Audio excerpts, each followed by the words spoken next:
Hi everyone, welcome to yet another edition of Let's Talk Design. We'll be starting just about now.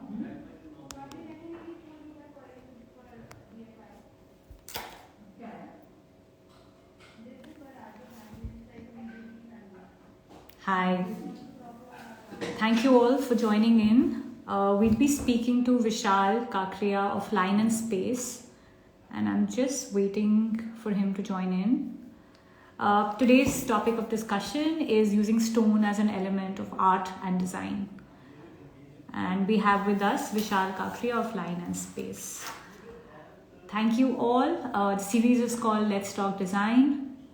And if you have any questions, please drop them in the chat box below. There is also a question mark at the bottom of the screen, and that you can also use that to put out your questions.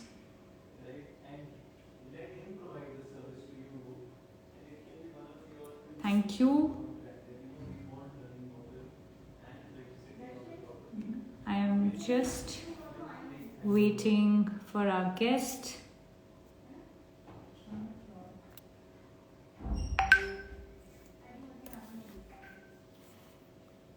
I don't think he's online yet. I'm going to try and send a message.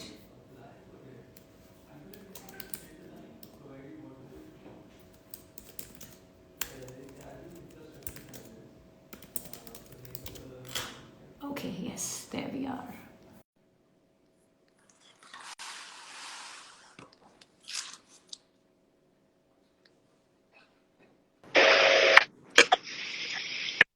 Hi Vishal, how are you? I cannot hear you.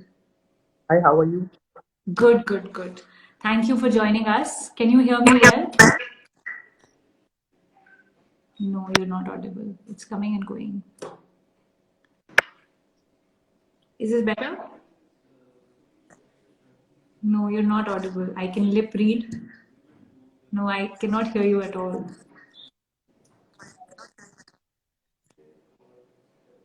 Right, yes. It's coming and going for some reason.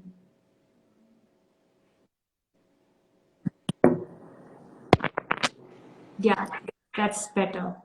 Little better now? Audible? Yeah, it's much Yeah. better. Thank you Okay. so much. Thank you for Yeah. being a part of the Let's Talk Design series, Vishal. I'll give a quick introduction to you and the studio, and then we can Yeah. Yeah. start with the questions. Sure, sure. So Vishal Kakia is the founder and principal lead of Line and Space, an Amritsar-based design firm that was founded in June 2016. The firm holds a unique, sustainable, and appealing design-led approach by focusing on blurring the lines between indoor and outdoor environments, efficiently using the benefit of natural elements to create better design, utility, and human experiences. Vishal, it's an absolute pleasure to be speaking to you about how stone can be used as an element of art and design. Thank you. Thank you. Thank you for being with us. My first question to you today is, as a practice, what is your criteria when you pick up stones for residential spaces? Okay. As you know, like we are designing mostly a high-end residential buildings. We are more into residential buildings. So according to theme of the house, what theme that we have selected of the house. And the criteria is that like we strive to choose the unique collections that we have at A class also. So there are the different criterias that we are looking while we are choosing is the strength of the stone, the texture of the stone, and what is the maintenance of the stone later on, and the color also. So these are 4 5 criterias which Right. are very important while designing a high-end residences, because in residences it's not just the floors that we are doing. We are using marble as on the walls also, even in the elevations also. So there are different criterias we have to look, and the most important theme according to me is the theme of the house, that you are going in whites, you are going in beige, or you are going in grays. It should reflect your design, that it should reflect your design, while because it is the first step when you're doing the interiors. The stone selection is the first step, and then comes the different layers on it. So it is the most and the toughest step, I'll say. Right, right. So you have a lot of experience in designing luxury homes, Yeah. right? How do you think, like you said, stone is the first step, right? How does stone contribute in creating visual impact? Like stone, we are doing mostly residential, which are like at a larger areas, which is having not just the apartment. These are the big houses that we are doing. Some of the farmhouses also. So we try to look for the stones for the flooring that are little timeless, that are having less of grains, and which makes the area even look bigger. So that once you enter, you have the impact of the floor, that it looks very elegant. And the most important thing about selecting the stone at that level is that you have to see all the other colors, all the other things, all the other materials which are coming along with it. Like the wood is going to come along with it. There are the ceilings which are going to come along with it. So many of the different things that in a high-end residence you have to see, Right. that Could how you they are going to. share some examples of Yeah, like stone. Earlier we used to use stone on only on the floorings and everywhere. Now even the stone is a very important part of the furniture, I guess. The furniture, it is having all the marble tops. The dinings are coming with the marble tops. So this criteria and this experience of selecting the stones, we we observe this when we finish the site, and once everything is actually, we polish the stone, we keep it in the good health till the end. So once we open everything, once it is near to the inauguration, we get to know that how important the stone is. Either it changes the theme totally, or it goes in a very good direction. And could you, you you share yeah, examples yeah. of stones that really contribute to creating visual impact? Yeah, yeah. Like we are, I'm pretty much a fan of like Burberry grays. We are pretty much a fan of playing in grays or whites. So if there is a classical house and you are playing with a Makrana stone, or like Makrana, white Makrana is forever, I guess. It is not going anywhere. Yeah, but in the washrooms and the Makranas, or even the floorings, these are some of the stones that you have to play very well. And these are the ones who are going to make the theme start in the residences. And then comes the, like we are more into contemporary architecture, so we are using more of whites and grays, like we are using Satvarios, Burberry grays or whatever. So these are the stones which are quite in these days. And then you have the different stone that you use on the walls, elevations, any other parts Sure. of the. How do you think one can use stone for different surfaces, both horizontal and vertical surfaces? Uh, for example, walls versus flooring versus Yeah, ceiling. How can one use stone there? actually Also, if you the can share some examples, it would be useful. Yeah. Stones are used as decorative material to highlight various surfaces right now these days. Like we are having a lounge area, there is a wall. You can have a very highlighter, which is highlighter and colored stones are available, and pretty much good collection you guys are having, which helps us to have just that little option, that little stone on that wall, and the whole area is lit with that stone if it is a very good one. So different color, different textures are helping us a lot to making a very high end sites. Like we are using a book match of the stones that are coming up very nicely on the double height walls. And then comes the different floors, and as well as staircases. So there are rustic stones that you are having, that looks pretty good on the elevations. It looks so natural that no one is able to guess what we are playing on the elevations. So that is also a very good thing. Actually, designer walls are cladded with stone to bring the natural element out of them. It is a natural element. It's just that we have to see that it is done very nicely to have different textures to the house. Right. Uh, could you talk about what are the ways you spoke earlier about how stone is used more ways than just flooring now, right? Yeah. You said furniture is one of the things. Where else have you really experimented with stone?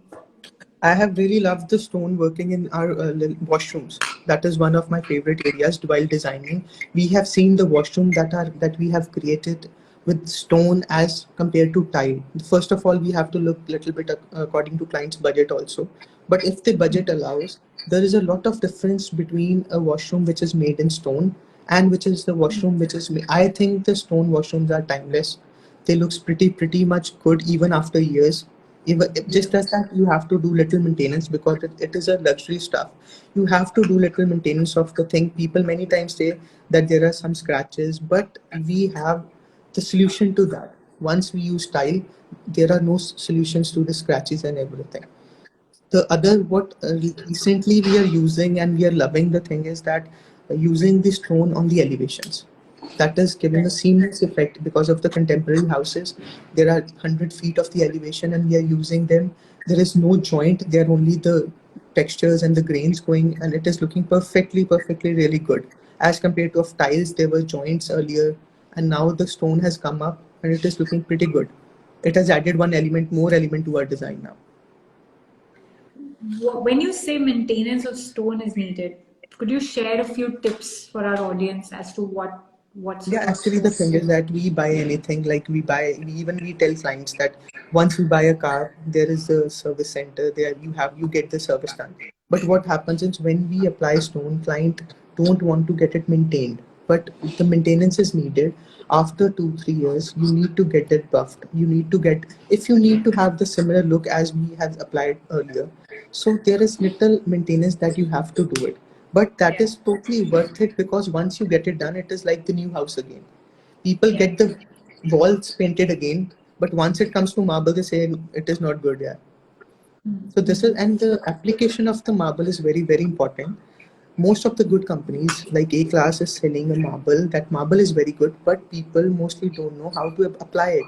What are the resins? What are the chemicals that we are going to use? So that is also very important thing. The joint, sometimes the similar marble is having no joint, and on the other room there is a joint in the marble. So that means there was a lag in applying the marble, not in the marble. Okay. So that was Could one. you also share some tips for our audience on how to play with different stones together in the same space? How we start off is like we first of all, any of the resident, before selecting the marble or going over there, we create a mood board for the whole area, for the furniture, for the rugs, for anything coming on the top of it, so that once you are going over there, actually, the A class is having so many of the quality of the marble that it will take 1 day or 2 days to select a marble otherwise. But if you have a mood board, if you have certain theme in your mind, it will be little clear for you guys also and us, for us also, to select the kind of marble we are looking at, because there are totally different grain. Like we see a Saguario, there are so many type of grains coming up, textures coming up. But we should be knowing there should be a mood board for the youngsters or anyone. If we know the mood board, then it is quite easy because it is not just the one marble that you are selecting in a house now. There are 4 to 5 different kinds of marbles you have to select. There are staircases, there are courtyards, there are elevations, even in the washrooms, different washrooms that you have. So the mood board is very easy. You discuss the mood board with your client.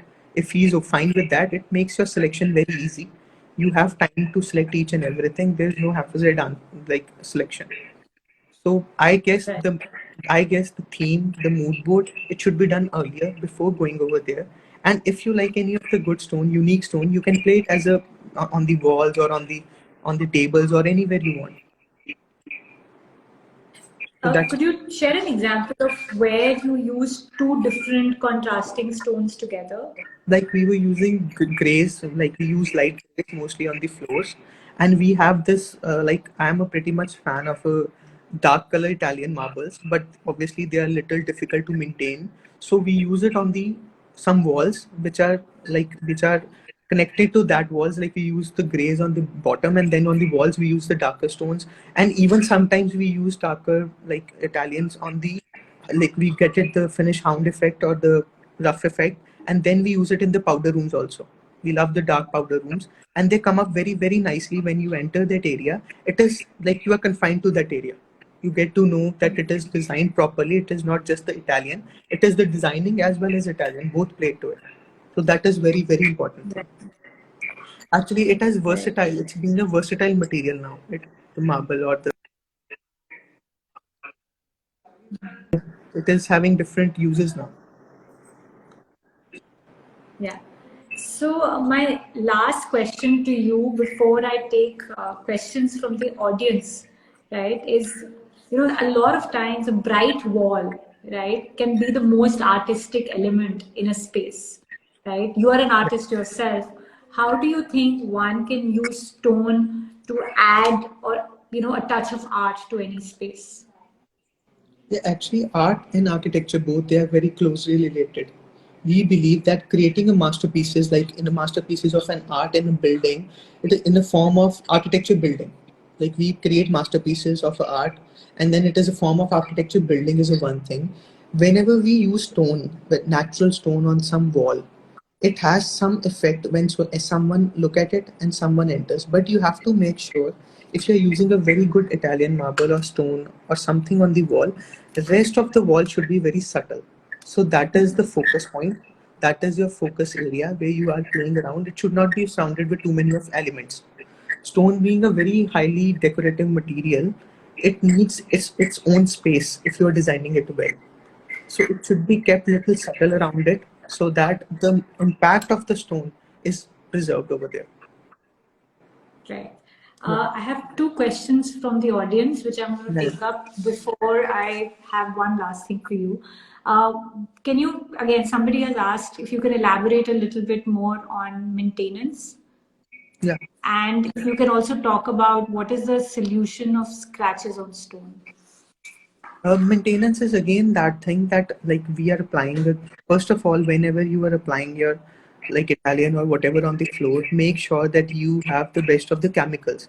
People don't use best of the chemicals when the two marbles when we join them. They are sometimes you have to buy a little costly chemicals so that the joints are not seen, and the maintenance depends on us that we are polishing it, and then we are using different kind of solutions on it. Just say we wop it and then the shine is gone, and then we are using, there should be, I guess, if it is a high-end residential, the whatever we have a shoe rack or whatever that we have in a foyer, or we need to change our, like we had should some slippers or something so that there are less of scratches on the floor. But again, if there are scratches, there won't be an issue because you have solution to it.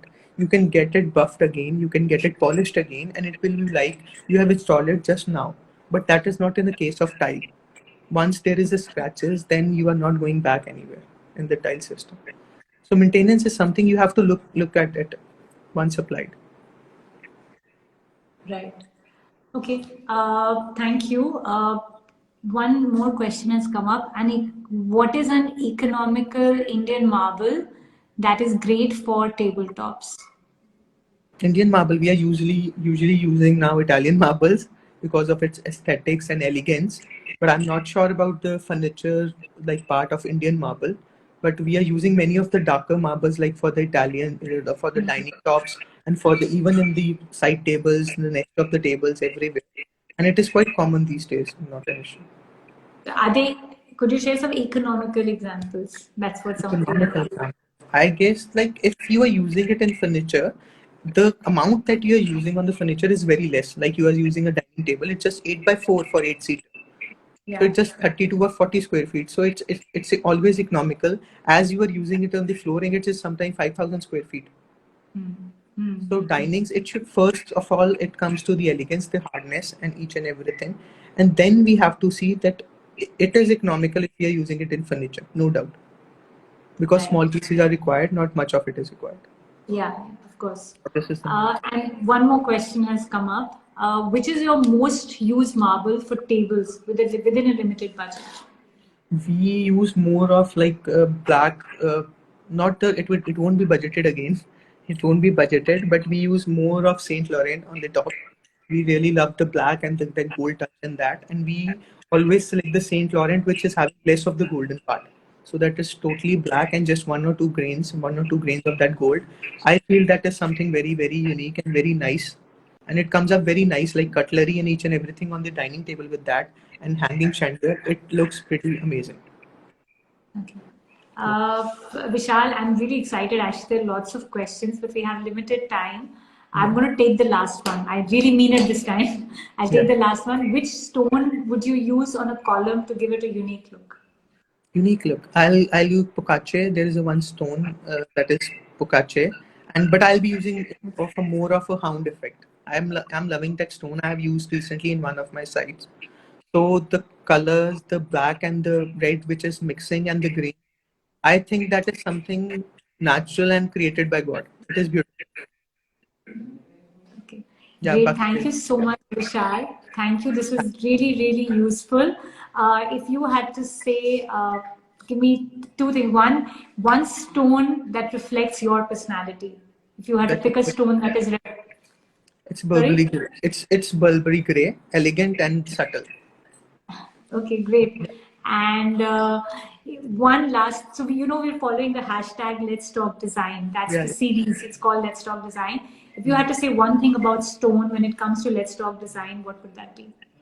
That stone, I'll just say to all the everyone that selecting a stone is a tough part now, and it has to be done very carefully. And everything, as I said, it is the first step towards your design. So the selection should be very, very carefully done. If the first step is right, you are on the right path. Otherwise, it's not done. Okay, great. Thank you so much, Thank you, Tanya. Vishal. It's an absolute pleasure to speak to you.